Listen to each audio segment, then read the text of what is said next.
So, welcome everybody to the Premier League Cricket Show, and we're back with the Overthrow. It's time, the season has finished, that we started talking about cricket, but just in a different way, I think, Hugh, isn't it, mate? It's more relaxed. Yeah. And do you know what? It's potentially more fun. So there we go. Yeah, we have said that already, haven't we? We definitely think the winter's almost more fun than the season because we haven't just got that week in, week out all the time, have we? No, and everything's, that anxiety, that cricket anxiety of actually, I've got to perform, I've got to do this.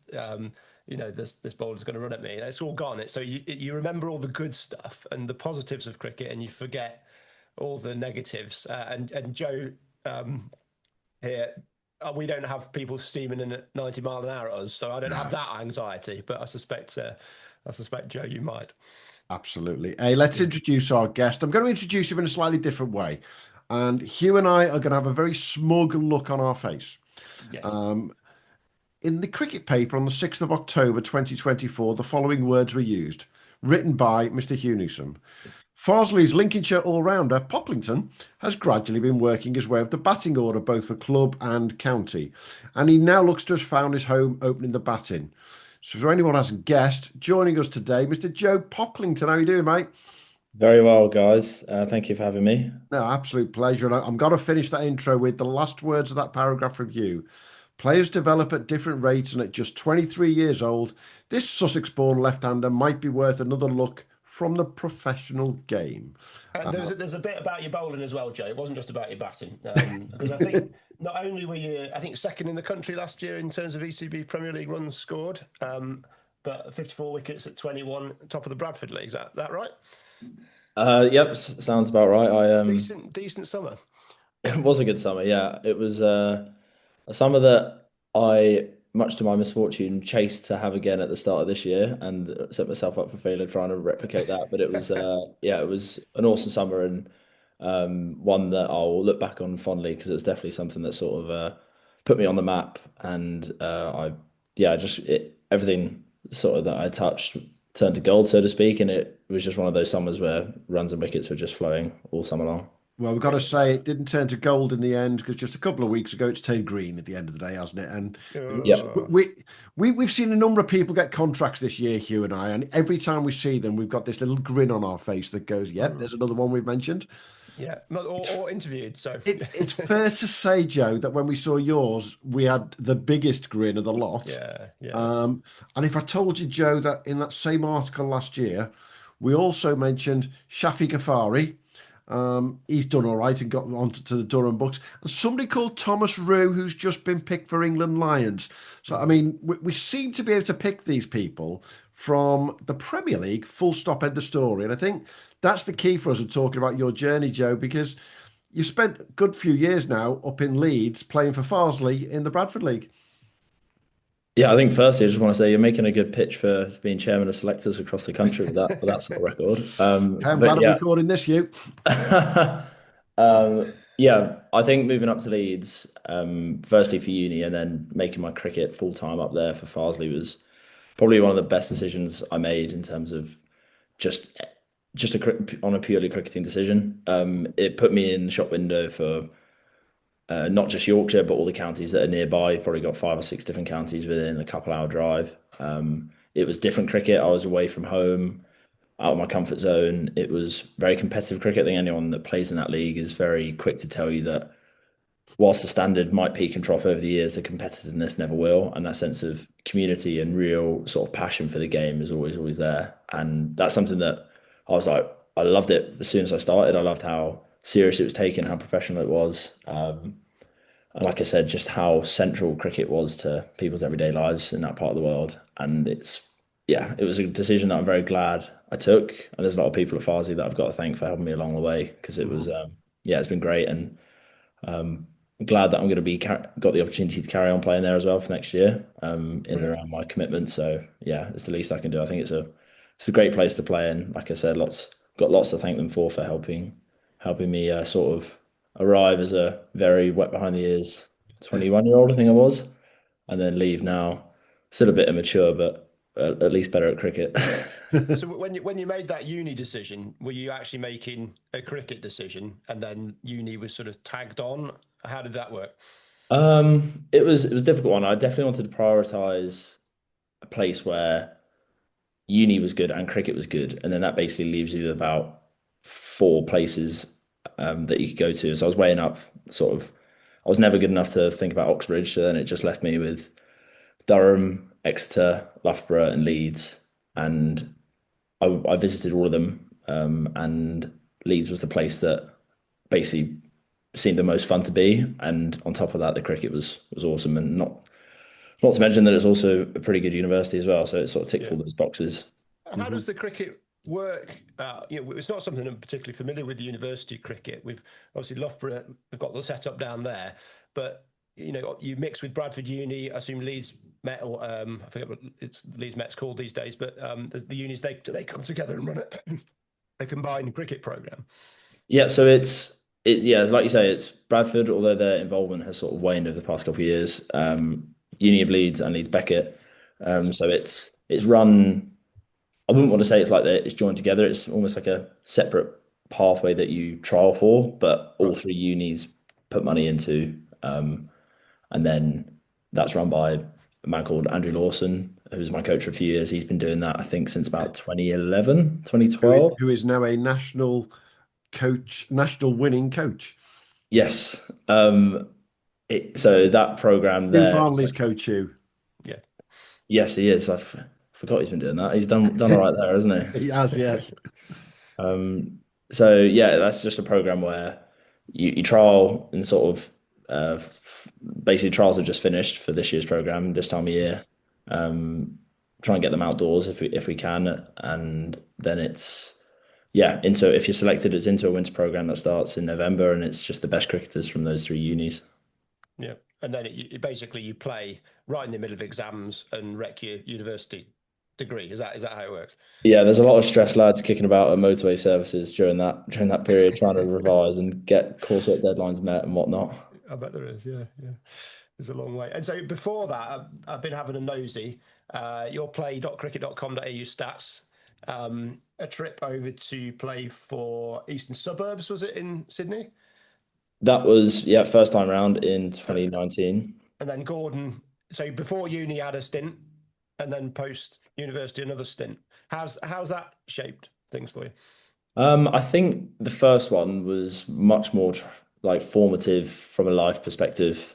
5 years in a very comfortable experience at school, and then being chucked out into the wild world. Not that I was chucked into any sort of slum. I was managed to land in Eastern Suburbs, one of the nicest parts of Sydney. But in terms of getting out and seeing the world and fending for myself a bit, I think that's what was most formative for me. Obviously, it was good from a cricket perspective, but I think that sort of just seeing the world was what it was really good for. Whereas this time that I've just spent this winter just gone in for Gordon was like sort of I'd say I met a few more people cricketing wise that I was able to learn from. I sort of had a bit more of awareness in my game, maybe that sort of I was able to take on new ideas a bit more. I was a bit more sure of myself, so it felt like I could really chuck myself into games, be as competitive as I could, and I feel like that sort of competitiveness and that sort of seriousness that you get in grade cricket over there really benefited me playing wise. And that yeah, so both two very good experiences, two very different experiences. But yeah, very, very, very helpful in my sort of journey. Going back to the very beginning, though, Joe, are you a cricketing family? Where did it all start in Sussex? Because we are going to ask you the obvious question at one point, which is Sussex Premier League versus Bradford Premier League. We'll come to that, but were you a cricketing family down there, and that's how it all started? Cricketing, yes. I don't want to speak ill of my dad and granddad, who are both cricket fans, but I wouldn't say of any sort of massive pedigree. But I guess when they just both have such a pure love for the game and watching it, and dad, they both were just village cricketers, always playing in the Sussex area. But it was just a case of right, here's a bat and a ball, you play, you go. My granddad was a Surrey member for years. He grew up in London and then moved down to Sussex. So the first ever game of cricket I watched was a championship game at the Oval. I must have been 7 or 8 years old. I remember getting big Andre Nels autograph. And so yeah, it wasn't really like cricketing family in the performance sense, but just sort of cricketing fans who just chucked me into the cricketing world from a very young age. And yeah, and for that is basically why I've always been in and around the cricket field. And so when you started in that sort of cricketing sphere, was it batting? Was it bowling? Was it fast bowling? Was it spinning? What did you know? And you just mentioned Andre Nell. You know, was that one of your heroes early doors? All of a sudden, you know, you want to go bowling like Andre Nell. You've got the height for it, haven't you? I think I tried to bowl seam until I was about 8 years old, and then I realised that I was weak as anything. I couldn't get the ball down there, so I started bowling spin instead. Mhm. I wouldn't say Andre Nell was cricketing hero. It's just that's just something that stuck in my mind as a Yeah, seven-year-old getting an autograph from someone who seemed way too big to be a human being. Correct. he is. But Yeah. yeah, it was. I think when I first started, it was just like anyone, you're playing in the garden, and then before you know it, you're down at the local club, and you're trying to just play as much as you can. There was no sort of. It was sometimes I ran up a bowl spin, sometimes I ran up bowl seam, sometimes I'd try and whack it out of the ground. The only thing that was certain was that I was left-handed at both, so I stuck with that throughout. Yeah. Just And go on, you, Q. well, your Sussex pathway journey onto the Sussex pathway as a youngster, and for someone who finished second in ECB Premier League run scoring, um, you weren't exactly used as a batter back then, and this is one of the frustrations that I hear around the pathways and things that people get pigeonholed very early, and I think you were batting 11-10 for Sussex. It seems on these stats that I've been able to look at, and then the year later you're playing and batting in the Sussex Premier League. How you know how's the batter emerged out of the left arm spinner? It's a good question. I think as a 10, 11, 12-year-old, those first few years on the pathway, I think the guys just really liked what they saw as a spinner. And I sort of that didn't work in my favor. I came through an age group where we had lots of batting talent, so it was sort of the only spot for me was to play as a spinner, and then my batting slowly improved. I don't think I was actually very good at that age, but certainly sort of had an ability to hit the ball, but wouldn't say much more of a technique. And then it wasn't really until I got to Eastbourne College where under the sort of guise of Rob Furley that I sort of to take my batting a bit more seriously. In my first year there, realised like, oh yeah, I can actually bat a bit. I took myself a bit more seriously, and then it was just a very slow, steady progression up the order from sort of 10, 11 to 8, 9. I remember one time having the biggest smile on my face at an under 14s game because I was batting 7 for Sussex. And it just slowly sort of like I don't know, just got my way up there. And then it wasn't until I think it was my last year for Eastbourne, so 22 summer, Rob, my same coach, rang me up and said, why the hell are you batting five in a Premier League? And I was like, oh, what, five? Like that's a perfectly respectable number to bat, is it not? And he was like, get a grip. If you want to play professional cricket, you can't bat there. Like no one's gonna have a look at someone who bats five in a Premier League, least of all someone who averages, I think averaged about 30 that year. Hmm. So I thought naturally a bit affronted by something like that to start with. And then when I moved up to Farsley, it was like, right, 1 year or a couple of years of batting 5 or 6 again, and nothing really changing with with any sort of my opportunities to Sussex stopped. My ability to try and break in at Yorkshire or anything was going nowhere. So I spoke to our captain that winter, was like, right, I'm going to open and I'm going to do it. I really want to do it. And he was like, sure, let's have a crack at it. And that was last year. So it wasn't until any sort of bloody mindedness that I really took my batting seriously, because I realised that if you're going to be taken seriously as a batter, it's not like a bowler who, if you spin the ball miles or you swing it or you bowl quick, your stats are almost irrelevant. As a batter, it's basically, unless you've got a weight of runs, we're probably not going to take you seriously. And it was that sort of decision that I think I'm pretty glad I did that. It was probably a bit rude how I just said no, I'm opening the batting, but I did it, and it sort of paid off, I think, It did. because It I paid think off. Let me ask a question on that though, and he'll know where I'm going with this. Do you think when you do that little bit of second team cricket here and try and get through the ranks here and there, one of the things we've noted a lot is we've seen players like Ollie Sutton from Formby, who's an opening bat at number 9 for Lancashire. We've seen Johnny Connell, who you'll know from Berkshire, batted number 8 for Essex in the twos. Do you think there's a Oh, level really? in the county game where they've gone, we're going to give them a go, but we're not going to put them right up there straight away? I think so. I think each county will manage their second team differently. Some will say it's our pros get first preference no matter what, Yeah, and then trialists and academy lads filter around, and you can understand that approach. Like you're trying to get your staff ready for any sort of action in the first team, yeah. whereas other counties will be a bit more sort of open-minded, and they'll say, right, well, you're an opening batter, Hmm. we'll open with you, and you can understand both sides, can't you? I think that it's just sometimes it is the nature of the beast that once you're in that door, doesn't mean that you go straight to the top. Yeah. You're back at the bottom of the pile again, and you just got to Take that prove duty. prove people wrong of why you're batting at 8 or 9, and then go through. I know that Ollie Sutton's more than capable of the bat, and I've actually sort of seen that myself. Someone like him, you think, why are you batting at 7 or 8? But it is just sort of, I guess, a reflection of both the strength, the depth in that sort of cricket, but also the maybe small bits of politics or team selection that come into play with that. Yeah, and it is very noticeable. Hugh very pointedly last season did point out that you changed your position in the order, and all of a sudden we saw this, and that was something you picked up on very early on, wasn't it, Hugh? Yeah, which I think it was. When you're looking at stats, you're looking at, I don't know, players from Adam, and you're looking at potentially ones that are going to progress, and people's stats leaping. You can see it and you pick it out and go, okay, well, what has changed? And in your case, it was that batting order position. It seemed to be that every time you went up the order, you'd gone from 7, I think, up to the top. Your batting had improved, and that's that trajectory you're looking for. To say, right, who's this lad? And I'm not necessarily thinking from a professional point of view. I'm thinking from, right, who's a gun Premier League player that's going to be on our radar for years to come. And it's that trajectory that you followed. When you went up the top, did the game become simpler? What was the difference?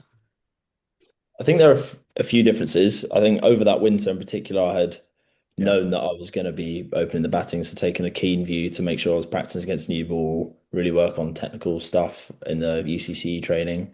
And then there was the sort of gameplay aspect of it where in league cricket, very often most teams will challenge you with a couple of good opening bowlers, and then it's either to seamers that you can go after or spinners that you can go after. Hmm. And I found that sort of played into my strengths a bit. Like starting against spin was something that I found pretty difficult. Whereas when I had that game management of like, right, well, I'll get through the opening period and then cash in. That's a better way of me going about it, and that suited my game a bit more. I think that technically, there's no like I've got a pretty simple technique, so it's not like I need to worry too much about I don't know getting out in certain ways against a new ball. Hmm. It's more like a mental aspect of like, right, I've got 50 overs to bat here. I'm going to treat myself like a batter, and I'm going to do myself justice and basically just bat as long as I can, and bat with intent. And that it was that sort of both that sort of technical improvement, but also that I think that mental change was probably the biggest. Just taking that responsibility with it, like really being like, right, well, it's not like I'm batting for a draw or anything, but it's like you're not getting me out. I'm Yeah. going to bat like a proper batter. I'm going to try and assess the risk as much as I can and take myself seriously, basically, rather than being someone who come in at 6 and try and hit every ball at the park, which is what I did probably from the ages of 16 to 21. I was like, right, I want to be a pro and proving them that I'm a proper batter. This is the way to do it. So it was, yeah, it was both technical and mental, but probably that mental that had the biggest impact. Yeah, and I think one of the keys that for me there is when you see you playing for Farsley in 2023 in the Bradford League, you're averaging 28, but we know you're batting down the order there. So if you are coming in, you're coming in late, you haven't got time, you've got to just go at it because it's a 50 over game.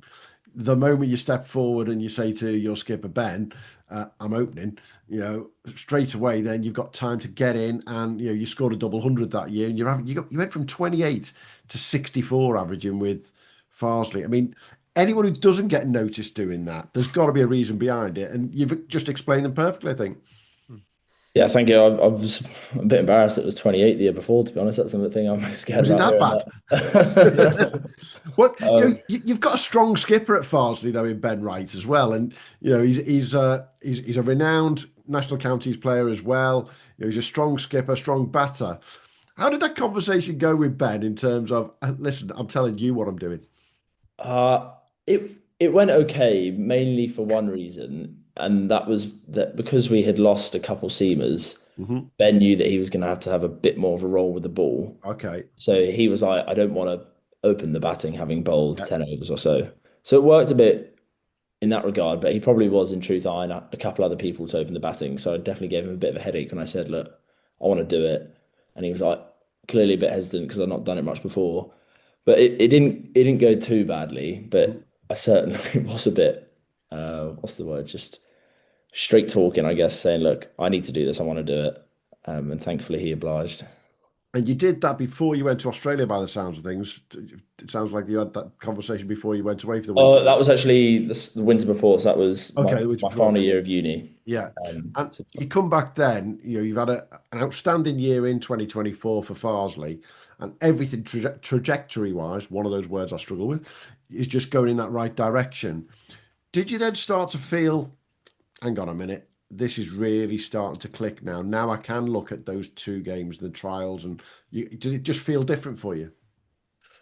I definitely felt a better player, but ultimately I didn't really get any opportunity for the entirety of that summer. I think I Mhm. played two twos games very much as a fill-in. One of them might as well have not turned up, and the second one went really well. But it was in isolation. So regardless of how I was performing on a Saturday, um, it felt like I wasn't really going anywhere. To be honest, if you look at my exchange of messages with Tom Smith over that summer, the Yorkshire Twos coach, it was like, "Is there space for me in a game? Sorry, mate, not this week." Probably about 10 times throughout that summer. So whilst I felt like a better player, I didn't really feel like didn't feel the benefits of it because it felt like I wasn't really going anywhere. So it was a bit of a weird position to be in, Hmm. feeling like nothing was coming of being a better player, but I just sort of was like, well, I'm going to Australia, fresh start, and come back next year.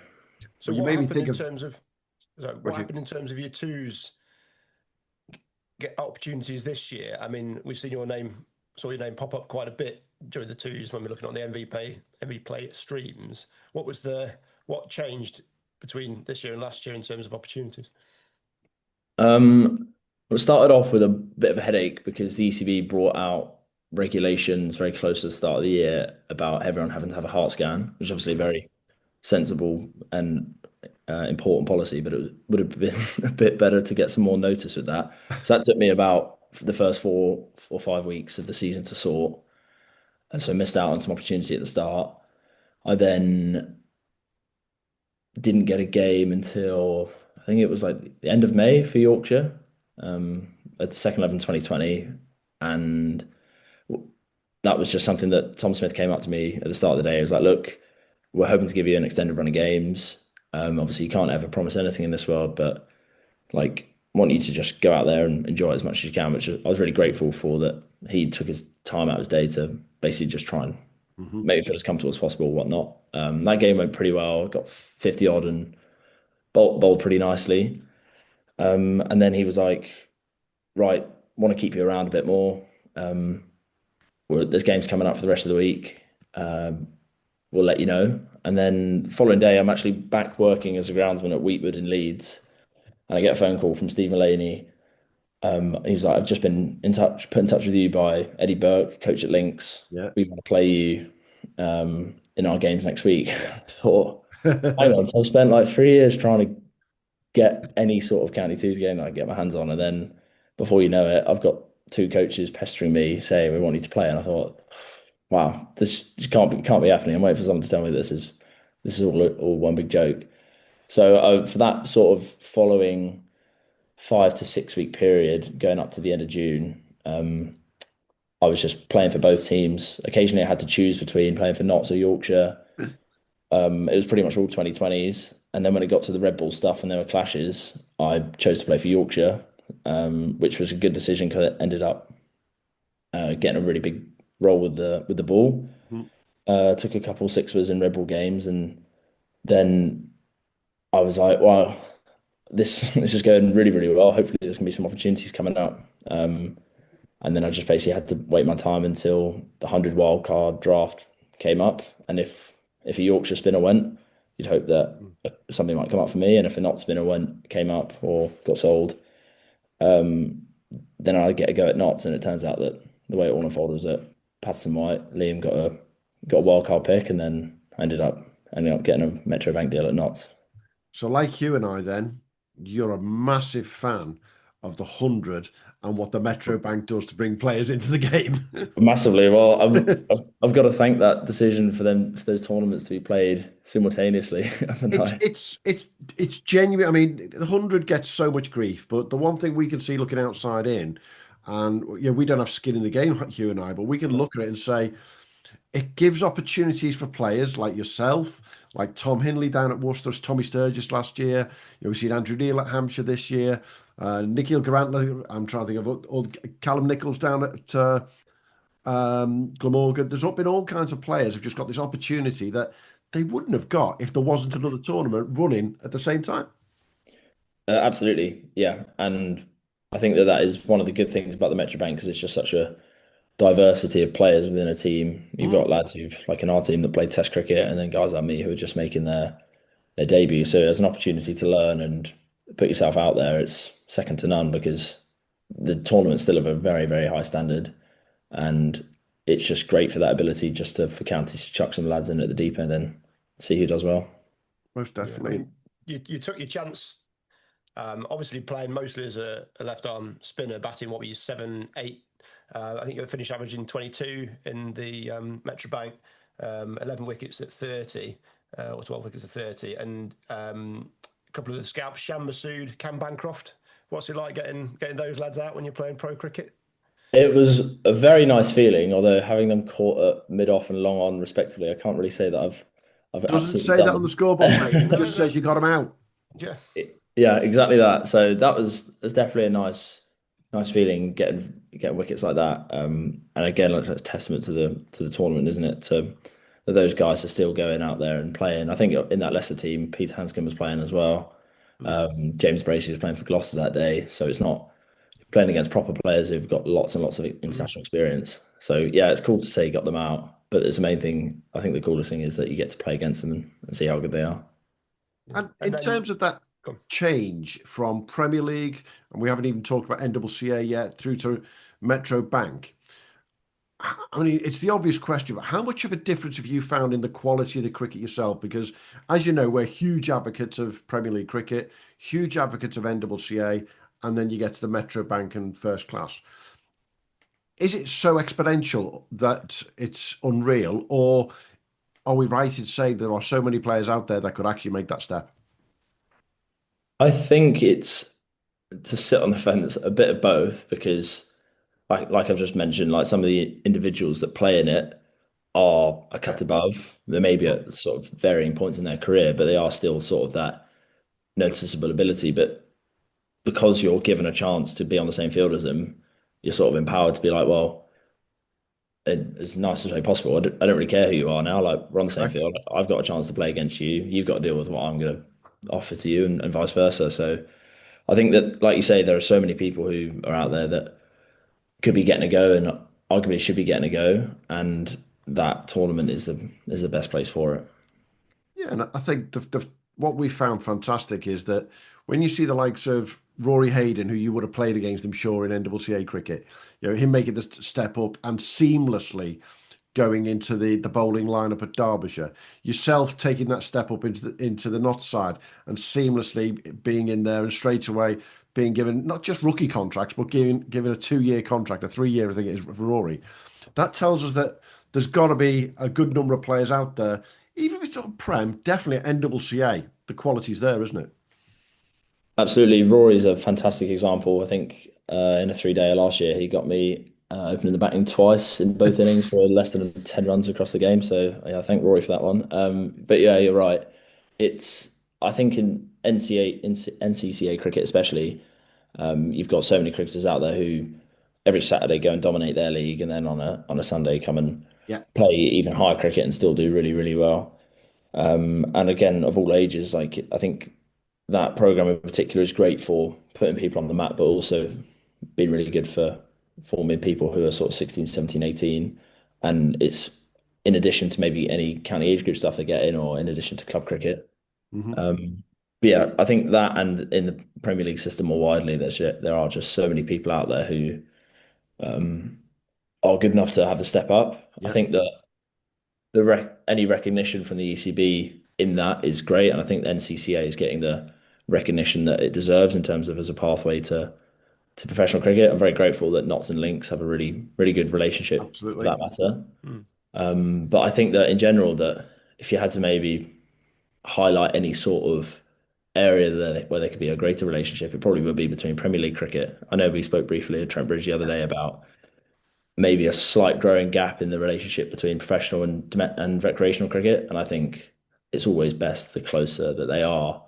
It's better for the game, sorry, that Yeah, those two things don't get too far away, because it's great when pro cricketers come back and play Premier League cricket. I remember playing against people like Phil Sort in the Sussex League, and you think like that is just irrefutably good for the game when that happens. Mm. But I think the schedule is one factor, but I think maybe just a growing distaste towards Premier League cricket from the top over the years has meant that that happens less and less. So I think that all in all, there are so many people that are good enough to be out there, and the only way that those people get spotted is through greater sort of recognition of that standard.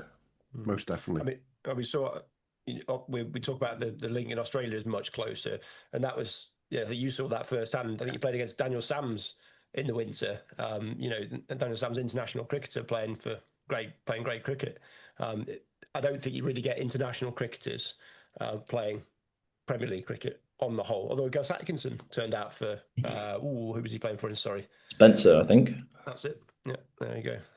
Yeah, It's sorry, not I'm showing myself to be an ardent follower of Premier League cricket. Absolute badger. Yeah.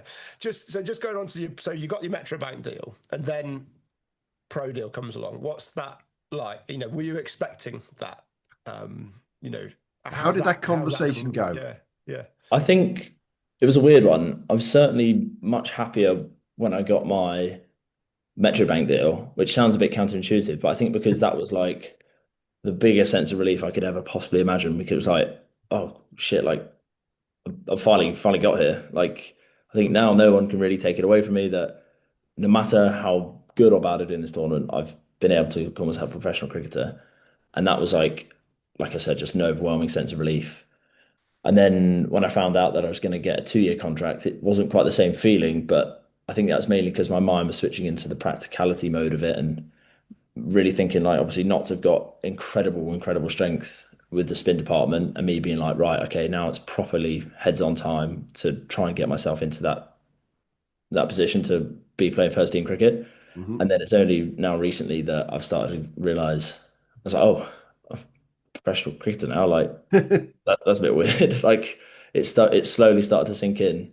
Whereas compared to the Metro Bank, it was like that was just like couldn't wipe a smile off my face for a few days. Whereas now it's slowly settling in that um, I've got a 2 year deal. And A I'm 2 year deal with the county champions. yeah, I mean, it's not like you. I mean, Derbyshire, God love them. They have possibly more opportunity to work your way into the not side at the moment, which is just seems to be solidifying and potentially becoming a group of players that is going to possibly dominate for a few years. You've got yourself into that group. I know, yeah, and it is something again that it's a bit of a pinch me thing, because it is not only such a strong club at the moment, but such a historic club over the years. Has won so many titles, so many T20 Blast tournaments and things like that. So, and also it's now a coaching staff that's full of people who've done it all. I think about Franksy and Stephen Laney as well, people who've been there forever, like they're Notts through and through. yeah. And it's that sort of, it's quite overwhelming when you think of it, that you're now part of a club and you could be doing the same in the next few years. Yeah, and I think what I find fascinating is no disrespect to anybody else who's got a contract this year. Yeah, and Rory is a great friend of ours. Andrew Neil, top guy as well down there. But there's just something about Nottinghamshire. There's something about Surrey where Nikhil Garantler's gone to. Hampshire's a new test ground, but Trent Bridge and the Oval. I mean, these are proper old school test grounds, and you can now count that as home. I know it was a bit weird, to be honest. I Hang on a spent, minute. And 18 months ago, you were groundsman at Wheatwood. I know, well, 6 months ago. 6 months ago, yeah. Yeah. Has Um, has the deck gone to pieces since you left? no, if anything, it's in safer hands now. I'm not there. Just don't let Noah Kelly anywhere near it. That's what we say. Yeah. Um, yeah, it's certainly a really weird feeling. Like it's just a ground that if I'm being honest, I've had literally no attachment to the county of Nottinghamshire in my Oh, entire life. I don't think I ever played. I think played against them once in a national final, mhm. and even in the second team cricket that I've played over the years, it's never been against them. I think I played bits against them in for uni cricket and like when they send their twos up to play against us, but it's just a ground that I've seen on the telly basically. Mhm. And it was that way until I got called in to go to train over the summer, and I was like, oh wow, this should be a pretty cool place to call home, Yeah, especially once that new pavilion's done as well. It's going to look even better. absolutely. It's yeah, it's sinking in slowly, but I guess when I finally move in at the start of the spring next year, it will Yeah. feel definitely like home then. Let's get to some practicalities of being a Nottinghamshire player then. So I've got to upset you first. When do you fly off to Australia? Monday. Oh, unfortunately for you, there's 30 odd. Oh, you're not in Nottingham now, so you're quite lucky. There's 30 odd Blackpool players heading to Nottingham for a weekend this week. So you're actually getting away with that one. So Yeah, yeah. Nottingham beware is all we'll say, although this will go out afterwards, but hey ho. Last winter versus this winter, how different is that going to look? How much are you going to be in touch with Nottinghamshire and having to do fitness tests and all of these bits and pieces to keep in touch through the winter versus last year, just doing your thing? Basically, he's saying you've got to stay off the piss. I know, yeah, it's a hard one as well because there's some very good watering holes in Sydney that I'm gonna have to, or at Very, least very reduce my expensive attendance. watering holes. Yeah. I think it's just going to be a winter that's more structured. I think it's the Okay. simplest way of summing it up. Like, I think to an extent, my training is going to be to my own, and thankfully, it's something that I've worked on for the past few years, trying to figure out what's good for me, and I've had to do that. Obviously, the uni system is structured, but it's structured to what you want to do. It's obviously it hasn't got the resources for a pro setup, so I've got used to figuring out my own game. Whereas now it's just going to be a case of training is very much going to be my say, but I'm going to be in constant contact with coaches, which is going to hopefully help signpost my training, which and something that I'm very excited for. And then from like you say, fitness point of view, I'm just going to now have a program that I can't really afford to miss a beat on, so that's going to keep me on my toes. And hopefully, then it gets back to March.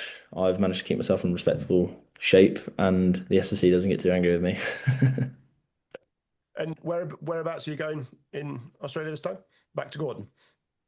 Back to Gordon, yeah. So fly out there on Monday, and then I think I'll be there until sort of the end of Feb, and then back home for a little bit, or back to Notts for a little bit, and before we go away on our tour. But yeah, the guys at Gordon were so great to me last year. I wasn't actually the main overseas. We had Gareth Delaney from Irish cricketer there last year. He's not coming back, and the club are very keen to have me as sort of their main overseas. So looking forward to getting stuck in there. And like I say, the Sydney cricket is fantastic. It's a really, really good system. So hopefully that'll be something that And I so can they benefit should, from. because you're a professional county cricketer now. So, yeah, I'm hoping that negotiation was a different one all of a sudden. Well, I actually agreed to go back. A secret that I kept from my parents for a while. In April, so way before all of this happened, end of April, I was like, I'm going back. It's the Ashes winter. I'm not missing that. Absolutely. Yeah. There's a shocker. Yeah. Yeah. There's a shock.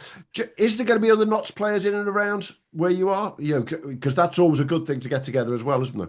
Yeah, so Ben Martindale is going to be at Lane Cove.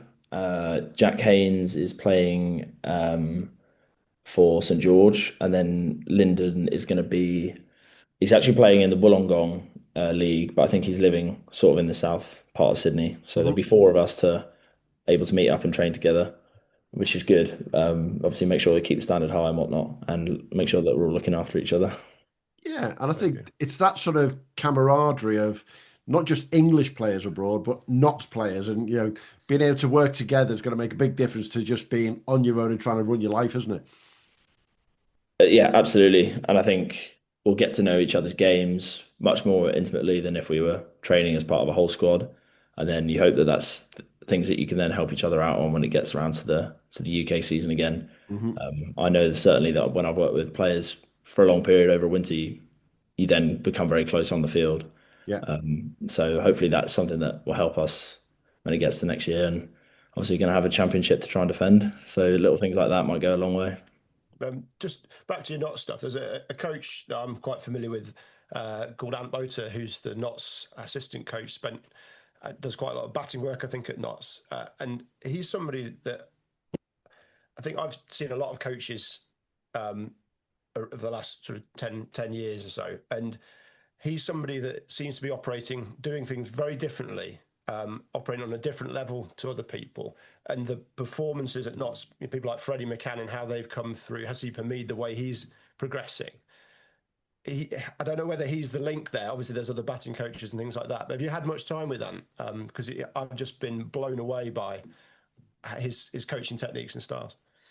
Yeah, I think you're right there. He's definitely one of the best coaches I've ever worked with, and he's probably fed up of me pestering him at every available opportunity because he's also our spin coach, and the way that he coaches is a much more sort of intuitive style than any other coach. Obviously, you've got coaches out there who may be massively biomechanics focused, or coaches who are massively sort of, when it comes to spin, can be very intense and very particular. Whereas he coaches in a way that works perfectly with how I am. Like I'm not, the more detail I get, it's probably not great for me. But then it's also getting a balance of right. I need to know what's going on with my action in order to improve it. And he's very, like I say, the way that he communicates that's so intuitive that we get on really well. And he understands the human aspect of the game really, really well, which I think it's the hardest part of the game to master. I don't think anyone will ever master it, but he communicates with you in a way that it doesn't feel like he's your superior. It just speaks to you like a normal man, and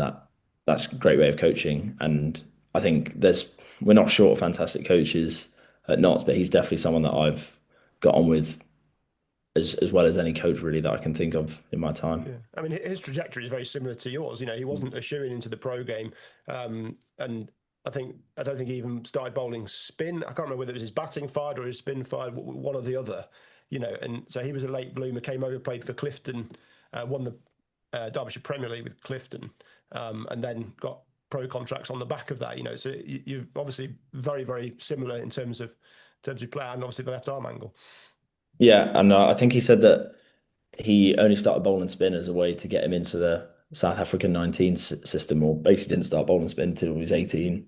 Wow. And then said that he figured things out by the time he was 30, 31 that he wished he knew when he was 18, 19. And I think he makes it his life mission to tell the spinners all of these little diamonds that he's picked up. But yeah, so I didn't actually know that he played Premier League cricket in Derby. I knew that he had played for Derby and Warwickshire in his time. But so I think it's great having people like that, because if your coaching staff was solely made up of people who were geniuses on the field and never had it put a foot wrong, they wouldn't necessarily be able to sympathise with the players like myself or players like Rob Lord, who have come through at a later age and have had to really graft to get to where they are, and are going to make more mistakes than things they do right, just based on the fact that it's a very skill-based game and it's very difficult to master. Whereas if you're just being coached by people who can sympathise with that, it would be very difficult. So yeah, you're right. And that background it's very useful to have someone like that. And talking of coaches, it would be remiss of me not to mention a guy you've already mentioned his name once. How important has that connection with Lincolnshire and Eddie Burke and the boys been over the last couple of years for you? Because we've been around Eddie a couple of times when he's been coaching with the Challengers, and he's a phenomenal coach. And you described Ant in a way that actually I can almost see Eddie exactly the same way. Yeah, Eddie's very similar in that sort of doesn't try and bog you down with too much detail. I think he always described himself as like a facilitator, which is a great way of describing a coach. He's been great for me at Links, and he was very instrumental in putting me together with Notts. So for that, I'm always gonna be in debt to him. He's been around coaching for ages, so he knows his stuff, and hopefully us Links boys can put together a few better performances that are deserving of his coaching. So that tells me, for people who are listening, that you still want to play for Links next year, but you're going to be on the doorstep, aren't you? Yes, definitely. I think as and when the schedule will allow, Yeah, I'll be trying my best to play as much as I can for Links because got some very close mates who play there, and it's as we've mentioned, it's a really good including your standard, Farsley skipper. including my father's skipper. Although I think he has finally hung up his minor counties boots or national counties boots because he's literally just got married the weekend gone, and I think him and his now wife are probably not thinking driving down to Bedfordshire and Buckinghamshire is the best way to spend a weekend. But yeah, I've definitely had some great memories playing with him for Links. I'll be honest. It's all goes full circle, doesn't it? We see a lot of this happening. But yeah, let's cut to the chase for next season. What you look ahead to Nottinghamshire next year, coming back in March, going on the overseas trip for the tour. Is it Dubai for you guys potentially? I'm not actually too sure. Yeah, Uh, Dubai, Abu Dhabi. That's where Somewhere sunny. somewhere sunny that me and Hugh will be very jealous about, obviously.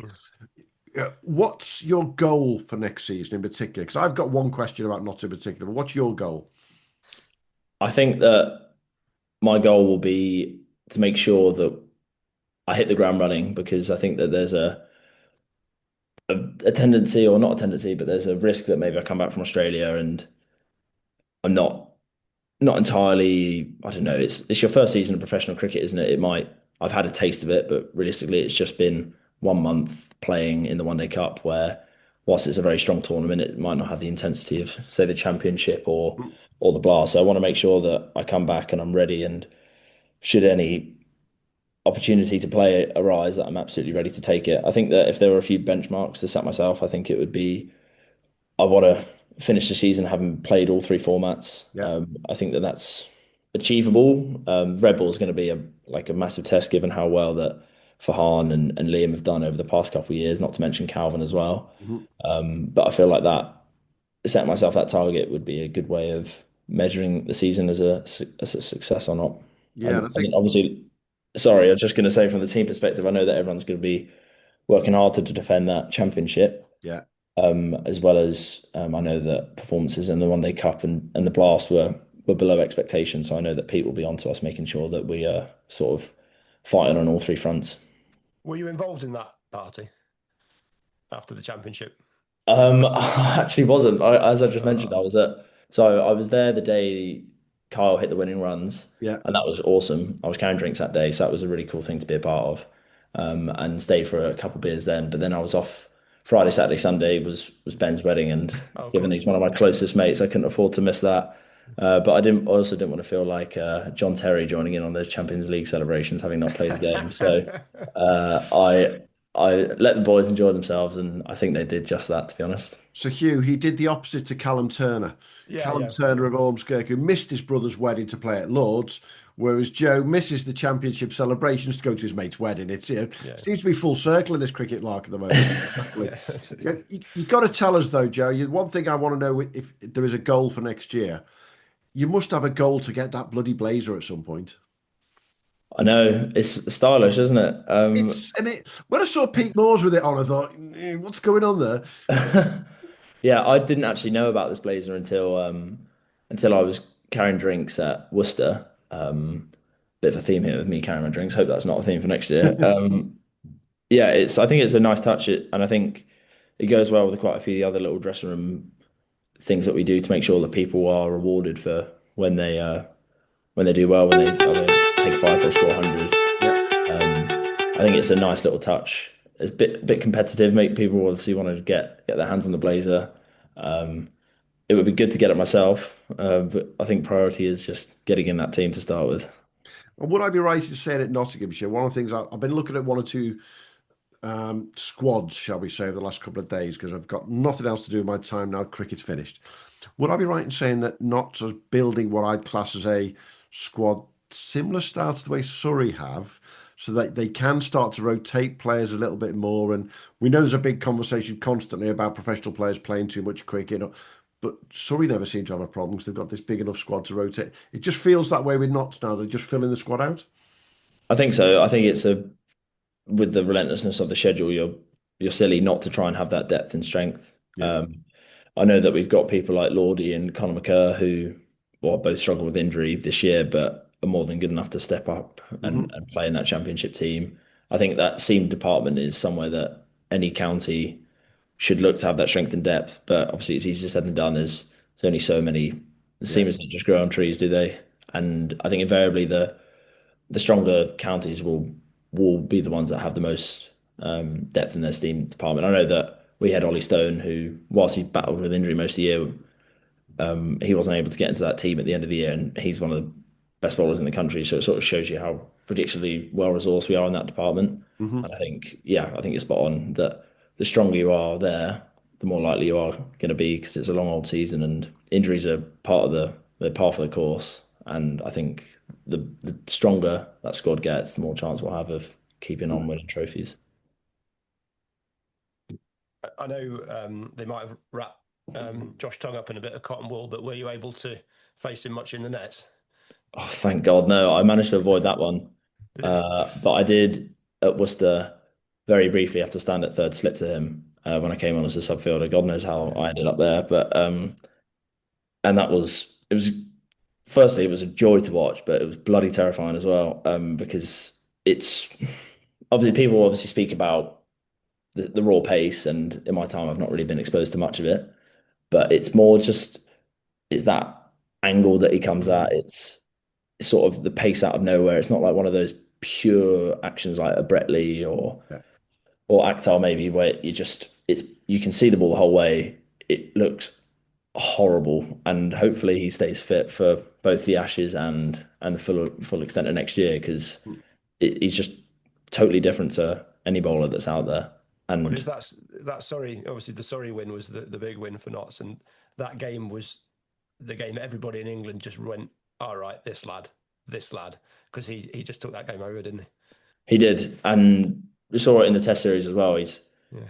just got a tendency to when he gets wickets, not doesn't just take one, but takes three, four, five wickets sometimes in a spell, and it just turns a game on its head. Hmm. And sure, yeah, like might be a bit more expensive in terms of economy, but you take that trade off any day of the week. That ability to turn a game like that, and yeah, it's great to see. Although we'll be trying to stay out of his way in the nets for the foreseeable. Well, you can stay out of his way as much as you want, but I'm sure you had to face Mr. Farhan Ahmed once or twice in the nets. But I'm going to play a little bit naughty here. You've faced Farhan. He's got a brother called Rayhan. But actually, I think the best bowler of the three is the one who you've played twos cricket with, Raheem Ahmed, I think you've played with. Yep. Now, how good does he look? He's a nice bowler, and I only got to see a little bit of him. Um, he played that twos game with us at the end of the year against Yorkshire. But I mean, I would hate to play a game of garden cricket with those guys. I think it'd be the most competitive thing around, wouldn't it? But Unbelievable, yeah, yeah. he's We've certainly had this conversation. yeah, he's certainly one of again falls into that category we've spoken about a lot of banging on that door to get in. I'm not too sure how old he is. I think he's a year or two older than Rehan.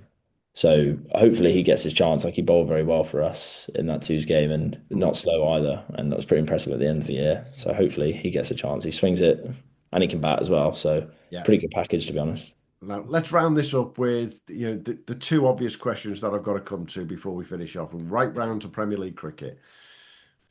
Let's start with the obvious one. Sussex Premier League, Bradford Premier League. Which one's better?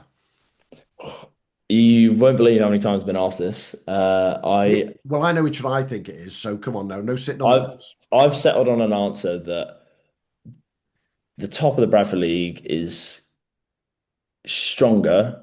I'd hesitate to say comfortably, but I would say it's the top of the Bradford League is stronger than the Sussex League. I think New Farnley, I mean, the national champions would Yeah. probably wipe the floor with pretty much any team in the Sussex League. However, one thing that I do like about the Sussex League is, and it probably is because of um, the whole pyramid is under one. There's obviously only one Yes. league in the whole of Sussex. That strength and depth. It's not like the Bradford League. Sometimes you can get teams five or six down, and then it's a bit of a formality. Hmm. Whereas I think in that Sussex League, one thing that is really strong is that the games are even. There aren't really many weak teams. Like it's always a bit of a scrap. Like sort of five, six teams are always fighting for relegation because it's so close. And then also most teams bat pretty much the whole way down. So I think on the whole, games can be more entertaining. And not to mention, I think the format in the Sussex League is miles better. I think the Bradford League format is a bit. bit silly. I think they could do with updating that, but that's for another day. So on the whole, Bradford League better, but the Sussex League has its perks. Okay, then Premier League versus first grade, second grade. Or I think first grade's got us covered there. I think I would love to see a system where, say, I don't know, it was a London Premier League because I think that's effectively what Sydney grade cricket is. Hmm. But I think first grade is, and like we've mentioned, it's so centralized to their whole system over there Absolutely. that if you do well in it, you get your performances rewarded Hmm. and people value the system. Whereas I don't think there is that connection over here. Yeah. So I think it would be unfair to say that Premier League cricket can compete with first graders because that first grade side is in the top of the first grade side is very, very, very good. So I think, yeah, they've got us covered there. Most definitely. Final question then, and it's our favourite question that we ask absolutely everybody almost week in, week out.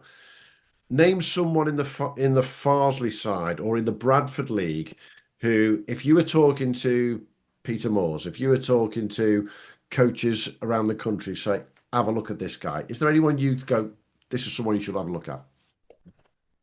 There is actually one guy, and you'll definitely know who he is, and that's probably Aidan Langley. I think that he's someone who's basically scored 1,000 runs for about 4 years in a row, Yeah. but he looks like he's got a technique that is so transferable to the next level. Like it's so correct, hits the ball hard, can do it all basically. I think that when you're looking for people maybe to make that step up, you've got to think about those little details, and I think that he's got that. I think that I don't actually know. I haven't spoken to him too much about this, but Mm. I don't know if it's something he'd be interested in. But he's definitely someone that I would say, if he got given the opportunity, I'd back him to do really well. Yeah, so would I. He's also one of the single best fielders I've seen this season, full stop. Yeah, totally agree. Very, very good in the field. Most definitely. Hey, Joe, absolute pleasure to chat and talk all things Premier League, Farsley, NCCA, and obviously a lot of knots. Yeah, from Hugh and I, there's only one word we could say, which is the obvious one. Congratulations, mate. You've worked hard at it and you've got that opportunity. And for me and Hugh to look from the outside in with that sort of, let's be blunt, Hugh, bit of smugness, but at the same time, just proud to see another Premier League player making that step. And we look forward to seeing what happens over the next year or two. Yeah, Yeah, it's thanks, guys. Sorry, Hugh. Thanks for having me on. Like, it's been very kind, the praise you guys have given me over the past couple of years. So I really appreciated it and really, really like the work that you guys do. Thanks a lot, mate. cheers, Joe. Cheers. Thank you.